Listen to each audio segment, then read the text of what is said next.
buradır mənim evim. Nəyə gəlirsiniz? Siz də narkomansınız, nəyə gəlirsiniz? Mən sizin qapıyı tanımıram, nə var? Bir vaxt gəlin otağa girin.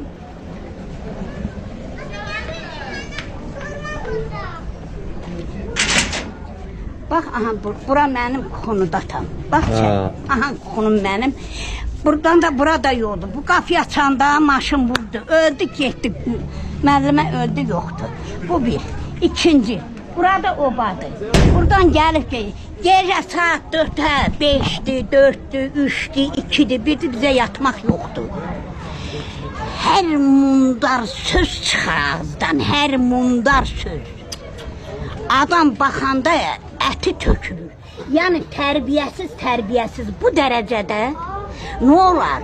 İmam üçün də ağlayın, Yezid üçün də ağlayın. Allahınız olsun. Bu çəkilişi verin, qoy baxsın. Böyüklər, Bakı şəhər icra hakimiyyəti baxsın, Nərmanov icra hakimiyyəti baxsın. Kim baxır, baxsın, buraya bir əncam qırılsın. Bu nədir?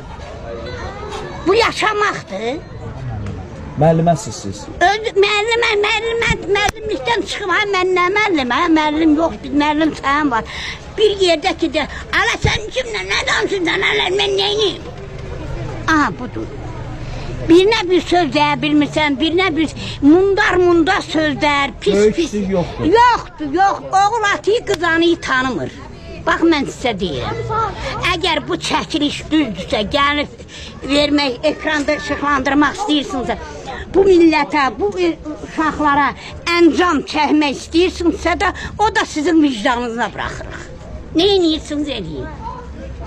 Yuxarıdakılar bunu eşitsin, yuxarıdakılar eşitsin. Mən adam deyiləm, mən insan deyiləm, mən yatmayayım.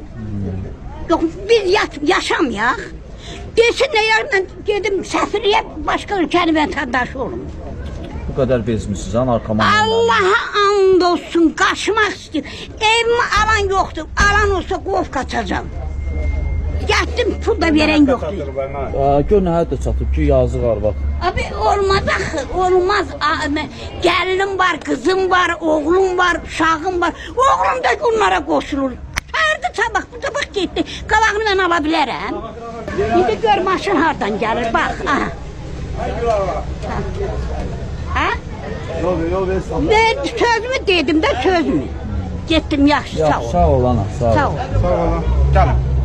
Gəlin. Millət şəhədir.